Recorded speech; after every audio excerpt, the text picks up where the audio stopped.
nandito po tayo sa loop ni na RJ Martinez at Nube. At marami po salamat at napaunlakan tayo nila. Problema po, busy po sila. Kaya po yung loopman po nila yung ating nadatnan. At okay naman daw po silang bigyan hingihan natin ng kaunting mga sistema o ginagawa niya araw-araw sa pag-iibon. Sa tingin ko, kilala po ito ng mga pansier dito sa Batangas. Siya po si Florante Aliling. Siya po yung nag-handle ng ibon ni na Martinez.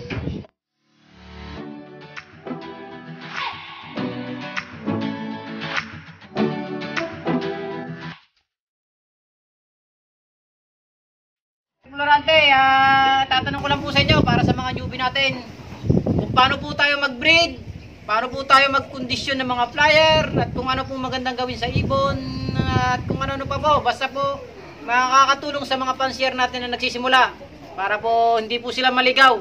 Dito po tayo magtatanong at sigurado po to. Ito po yung achievement nila kay na RJ Martinez. Yan po mga trophy yan, achievement po nila yan. Naipanalo po nila lahat yan. Yan po. Marami pa pong wala dyan sa Bagwis. Marami pa pong makukuha silang trophy. Ano pa po, waiting pa po. Kaya mas madami pa pong trophy yan. Sa FGA po, champion pa rin po mga to. Wala pa pong trophy at nag-pandemic. Matadagdagan pa po yan. Kaya mga kaibon, hihingihan po natin siya ng kaunting kaalaman para pag tayo nag-ibon, mga beginners, may kaalaman tayo kahit kaunti. At sigurado nananalo mga to at siguradong pwede nyong gayanin ang sistema nyo para manalo din kayo sa karera. Ito po si Florante Aliling, siya po yung loopman. Hihingihan po natin siya ng kaunting kaalaman kung paano mag-breed, kung paano mag-handle ng mga ibon, kung paano hindi magkasakit ng mga ibon. Ayan, ito po siya. Hingihan po. Sir Florante, ano pong masasabi nyo sa mga nag-iibon na nagsisimula? Sana po mabigyan nyo sila ng magandang advice kung paano po i-handle ang ibon natin. Sa mga nag-uumpisa mag-ibon, huwag po tayo panghihina ng loob dahil unang-uno po, kaya po umayaw ang lahat ng player at nawawala ng ganang lumaro ng ibon kasi pinanghihinaan sila ng loob. Huwag po tayong manghihina ng loob dahil lahat naman po ay nag-uumpisa din sa wala. Ako nag-umpisa din ako sa wala. Gulong din na po ako nung time na bago ako nag-iibon. Hindi rin po ako nananalo. Nagsumikap lang po ako para ako'y manalo sa mga race na dumating o sa mga race na past race na ginampanan ko. Mahirap po ang aking ginawa para dumating sa puntong ito. Lahat po ay kuwan, lahat po ay naranasan ko, pagpuyat, unang kumain ng ibon kaysa sa akin, unang mag-almusal ng ibon kaysa sa akin.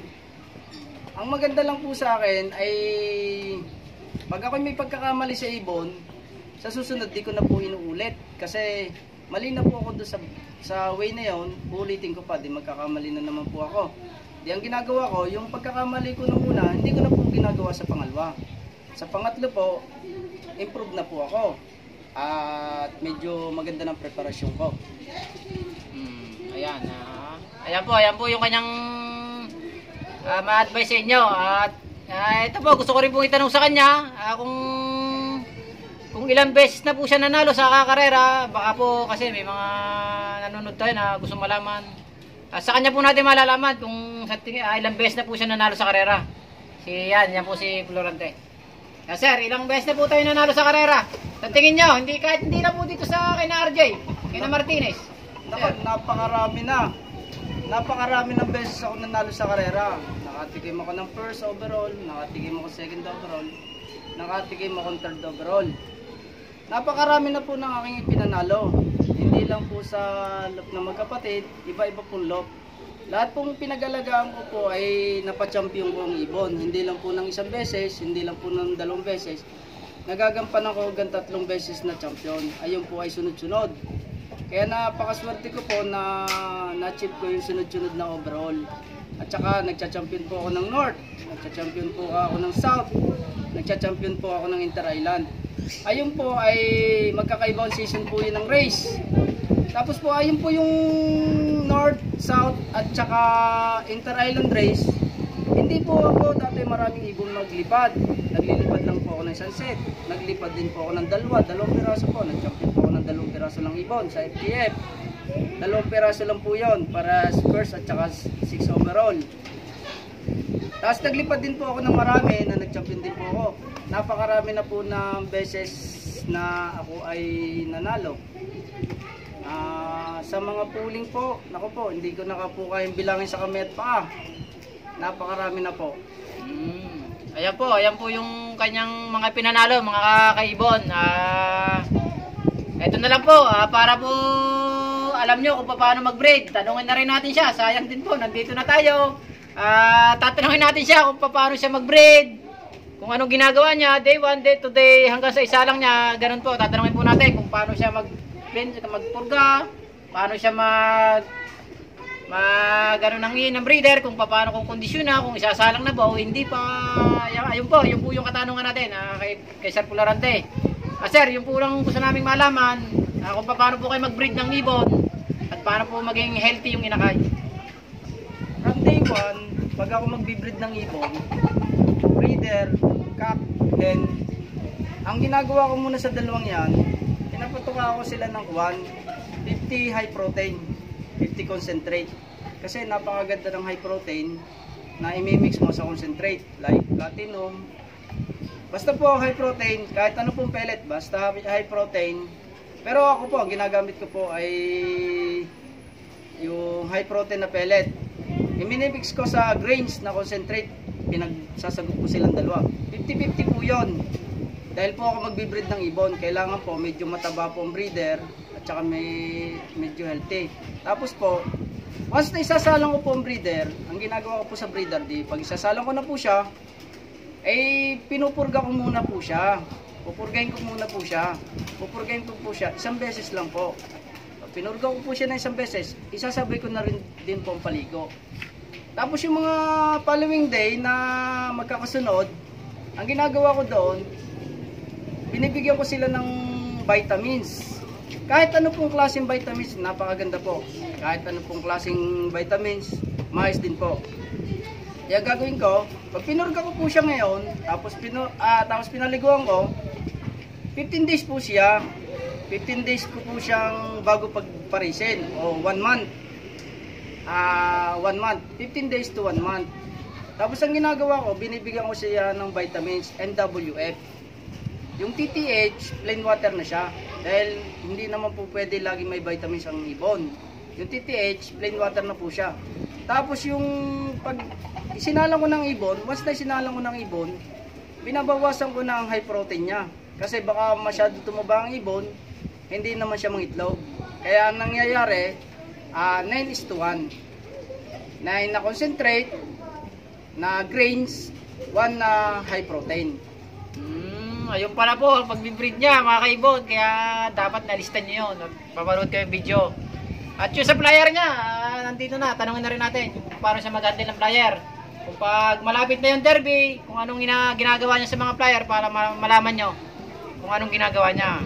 Ito, huling tanong natin to, yung sa mga flyer niya. Kung ano pong kondisyong malupit ang ginagawa ng ating idol, si Florante.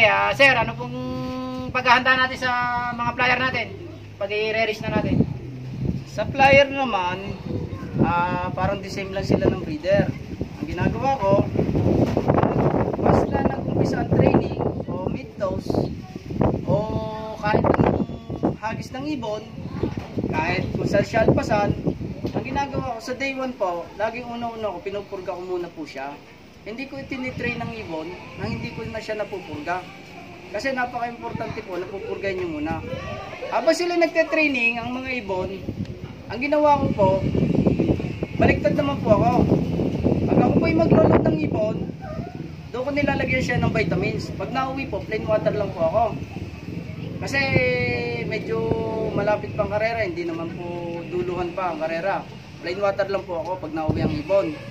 Tapos pag may napapansin akong malungkot na ibon, binubukod ko na agad. Kasi napakalaga na ibubukod mo dahil baka tayo madali ng kung ano-anong sakit like PMB, napakadelikado po niyan. Kaya ang gagawin ko po, ibubukod ko po siya ng lalagyan. Tapos yung mga natira po, ang gagawin ko, paliliguan ko na agad siya. Dahil kung may nakapasok na sa loob ko na may PMB, paliliguan ko na agad siya. Dahil Once na hindi mo nalis yung may PMB, kakalat po yun sa loop nyo. Pag kumalat yan, doon po tayo masisira sa karera. Magkakahawa-hawa po ang ibon natin. Hindi ang mangyayari po, magkakasakit po ang iba. At saka pag kayo magpapatuka